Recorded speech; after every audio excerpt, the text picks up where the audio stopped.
Reports now coming in of explosions having been heard in Lviv as well. The mayor confirming that a building which was being used for plane maintenance was in fact hit in early morning strikes in Lviv airport. Thankfully, unfortunately, nobody was in the plant at the time. What more can you tell us, Rajesh?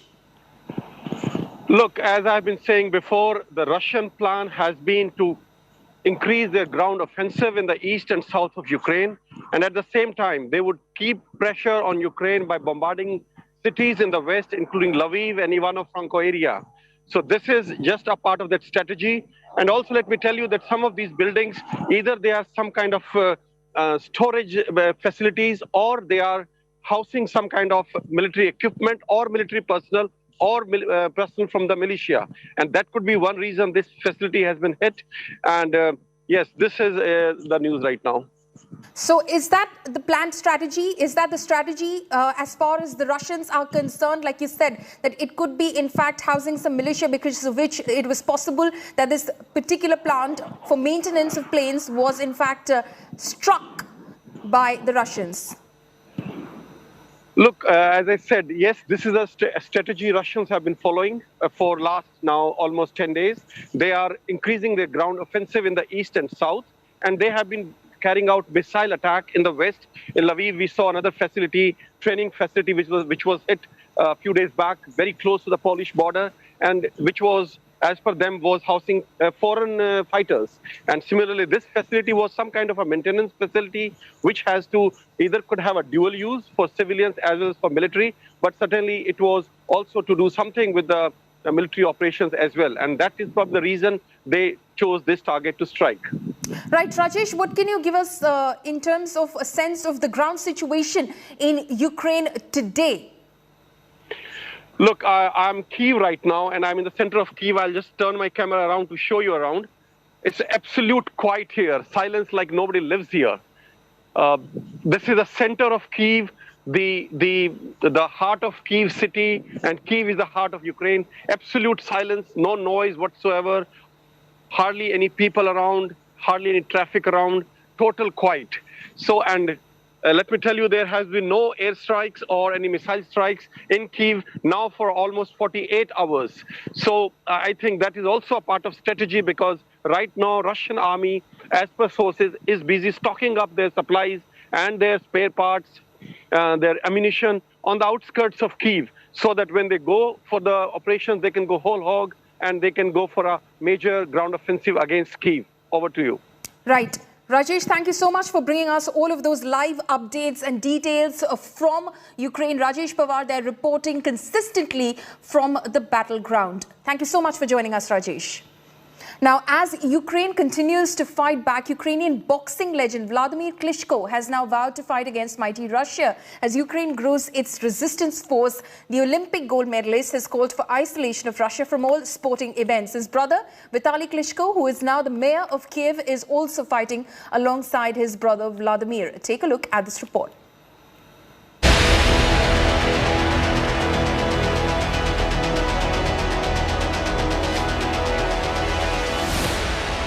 Former professional boxer, Olympic gold medalist, two-time world heavyweight champion. Ukrainian boxing legend Vladimir Klitschko has now vowed to fight against mighty Russia. The 45-year-old has called for the isolation of Russia from all sporting events. Hall of Fame Vladimir says he will defend his country till his last breath. This is our home. This is our home. Yes, there are a lot of refugees left towards west, but a lot are coming back. So the families were brought to the west, part of it, and a lot of men and women. I'm proud of our women standing strong, coming back, defending the country. This is our home. He is not the only member of his family who is taking on Putin. Bullshit. Sorry. Where is military target? This building is military target. Vitaly Klitschko, who was undefeated WBC heavyweight champion and now the mayor of Kyiv, is also fighting alongside his brother Vladimir. Vitaly Klitschko has been mayor of Kyiv since 2014. We will be defend our city. It's our homes. We never think to leave. It's our homes. We defend our children, family, our buildings, our city, and our future of Ukraine. Klitschko brothers had also enlisted themselves earlier this month into the Ukrainian Reserve Army. The two big men, standing shoulder to shoulder, are in a fight unlike any they ever imagined. The prize for this one is not a championship belt, but the survival of their country itself. Bureau Report, India Today. Once a boxing champion, now all set to defend his motherland alongside his brother. Former boxer from Ukraine, Vladimir Klitschko, exclusively speaks to India Today. Foreign Affairs editor Geeta Mohan with this interview. Listen in. Negotiations underway, talks are on, but the advancement of the Russian forces continues, Russian aggression continues, and the encirclement of Kyiv is almost nearing a pace where they could enter any time. What's the ground situation? Whatever Russia is claiming, for instance, Foreign Minister Lavrov at the first meeting with the Ukrainians publicly said that Russia is not interested of attacking any country and never attacked Ukraine. That was a lie. Russia is saying that they're fighting against Nazis. We have president of the country with Jewish roots. So it's a lie. They're trying to say that they're saving the Russian world in Ukraine. There are Ukrainians with Russian roots. Half of my blood is Russian. And we're not welcoming any army, any military boots and equipment on our soil. Our sovereignty and sovereignty of our borders and international law has been broken by Russia. And that's why Russian propaganda is confirming and saying that Ukraine is just the beginning. So there are other countries as well as in danger as Ukraine. And that only military objects are going to be attacked, it's another lie. As propaganda is lie, because Kharkiv, districts of city of Kharkiv, been destroyed by cluster bombing. People, the residents were killed. Cities that are satellite cities of the capital of Ukraine, as Bucha, Gostomel, Fastiv, are in ash. Civilians were killed, cities destroyed, infrastructure is destroyed. Mariupol in the south of the country, just yesterday, were up to 1,000 innocent men, women, and elderly and children were hiding at the theater. The theater was bombed precisely by Russian Air Force, bombed. Thankfully, that there was shelter in the ground, underground of the building, and people are getting digged out now. So it seems like they are alive, but that has nothing to do. A theater in city of Mariupol, which has been destroyed 90% now. So whatever is coming out of Russia is a complete lie. So we've seen that Russia has chosen its battleground as Ukraine. It's not the border. So what's the strategic and military plan, if any, to fight Russia? We will take care of ourselves. We need military aid and equipment to defend ourselves. Ukraine is the most peaceful nation in all the years. We never attacked anyone, and we will defend ourselves. we need military aid. We will take care of ourselves. And what our partners and allies, and this is most of the world, needs to sanction Russia, isolate economically Russia, because every cent that Russia is getting are used to buy more weapons, more rockets, more bullets to kill us Ukrainians. And I'm afraid to say we are not just one nation that are going to be destroyed like we are now. There are going to be other countries if this war is not going to be stopped. The International Court of Justice has given its order, and the order is very clear that Russia should stop and suspend its military operations. It should stop supporting armed outfits. But has there been any real headway? While we're speaking, there are fights going on. There is nothing that now is going towards the peace in the country. Russian boots, military equipment, soldiers must leave Ukrainian soil, must leave and stop this war now. We will lose more life. This event that is happening now is going to lead to a humanitarian catastrophic event. There are going to be consequences, no matter what. There are going to be consequences for this reckless, senseless war and start of it. And eventually, as we know, all the wars eventually will come to an end. This end must come sooner than later. And only with the international community we can stop Russian aggression, and better to stop it as soon as possible. Russian Foreign Minister Sergei Lavrov in an interview said that the two sides are approaching an agreement to a neutral state as that of Austria and Sweden. Would that really be acceptable to Kyiv? And if it is acceptable, how does it work? I don't have political office behind me, and I'm not representing any. I'm not a politician even. Yes, my brother is mayor of city of Kyiv and the capital. Whatever decision is going to be made, that's going to be afterwards. But this war must be stopped now. And then everything else is coming up to a conclusion.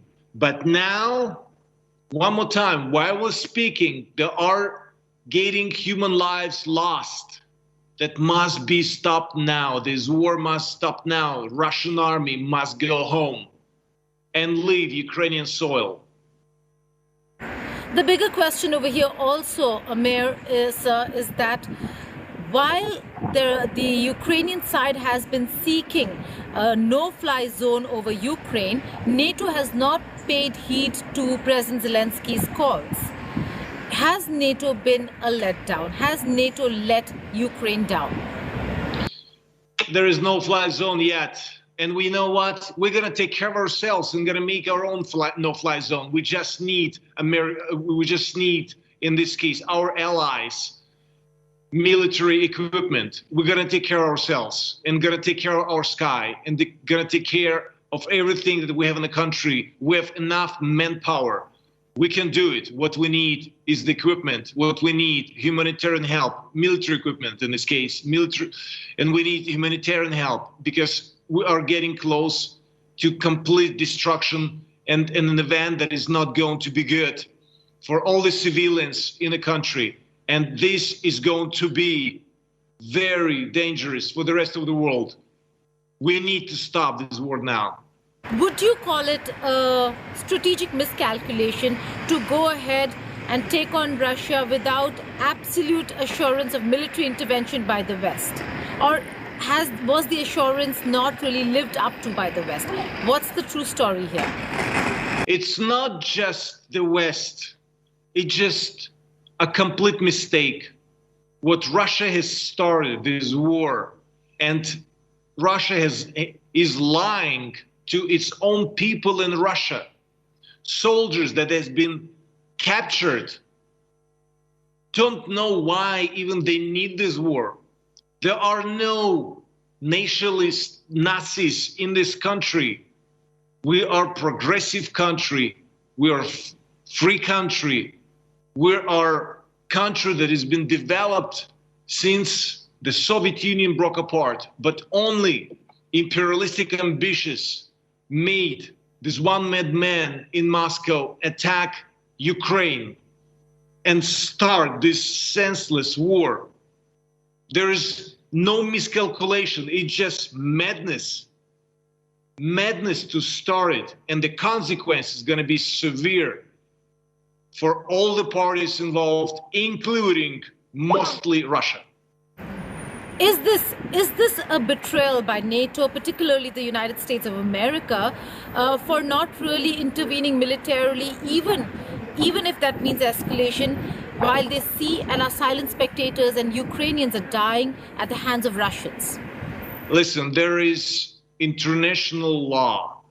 There is NATO. Ukraine was not NATO.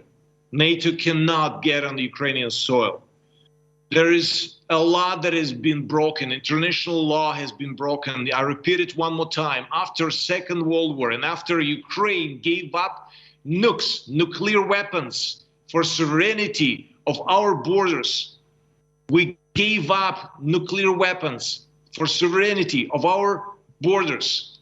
We did it. We signed the contract, including Russia and other countries. This law, international law, broke by the attack of Russian army, the Ukrainian. And this is going to have consequences, and it will happen. But first and mostly important, we're not going to get into further discussion with NATO and everything else. We need to stop. We must stop this war. I'm saying the world must watching what is happening now and actively, not passively watching, but actively stopping and helping us to stop the Russian army, stop the invasion, and get the heck out of our land. Russia has destroyed all key military infrastructure as also many civilian infrastructure, ports, airfields, airports, all gone. In your estimation, what is the loss and the damage that Ukraine has suffered so far? Hey, listen, there's everything going to be rebuilt, everything. What we cannot get back is the lost life. There are civilians, and I say it and stress it out one more time, civilians, children are getting killed by the Russian army. Children, innocent men, women, and elderly. That is not a threat to anyone in this world, getting killed, brutally killed, decapitated, lost their limbs, lost their life. Is it not enough to act together and stop this senseless war? What else must happen? We have nuclear power plants in Ukraine. There are 4 of them with even more and multiple reactors. And one of them, due to Russian aggression, was on fire a couple of days ago. We are talking if any of the rockets that already landed, 1,000 or more than 1,000 rockets, Russian rockets landed on Ukrainian soil, and one of them started the fire on a nuclear power plant. If nuclear power plants gonna explode, and they're big, it's gonna be Fukushima and Chernobyl combined in multiple times. It's going to be disaster. How long this world is going to watch and not stop Russia? 21 days we've been fighting back this Russian aggression. How long we have to wait until the disaster will happen in this world? And it will, if it's not be stopped. It will, I assure you, it will. With the stupidity of the Russian army that is shooting and killing our men, infrastructure, and as I said, nuclear power plants, and we have left plenty of them in Ukraine with the reactors, cannot be a human mistake, or it could be a human mistake, and it's going to be disaster. Another question going back to NATO. Now, NATO is not happening, and President Zelensky said that Ukraine and the people of Ukraine now should realize that. But the European Union is expediting its process. If and should Ukraine become a member of the European Union, what difference will it make? And how will things and facts change on the ground vis-a-vis Russia? We are in the heart of Europe. Eventually, we will be in EU. I'm not going to discuss NATO right now. We are not in NATO, and this is matter of fact. We are defending ourselves pretty damn well without NATO, but we need support. We need support, so less civilians, less people are going to be dead. This war we didn't start. This is occupation of the other country by Russia. That must be stopped. Russians must go home. What, according to you, sir, does Russia want? Does it want to annex Ukraine, or does it want a regime change, that President Zelensky's government should be toppled? What's the end game for President Putin? Russia wants to go back to USSR and make Ukrainian be part of it, as Belarus is. I guess, that's what the imperialism is doing. That's what it is. And one more time, whatever Russia wants, listen, Russia and Russians, there's like different stories, because the propaganda that is going on in Russia is accusing Ukraine of being bad, nationalistic and fascists and Nazis and whatever they're saying. A complete nonsense, complete lie. It doesn't exist. They thought that Ukraine will cheer up when the Russian army is coming. Instead of cheering up, we're saying, screw you off. Go home. We don't want you here. Thank you so much for joining us here on India Today. Indeed a pleasure, sir. Stay safe and hope Ukraine continues the big fight that it is fighting against a superpower such as Russia.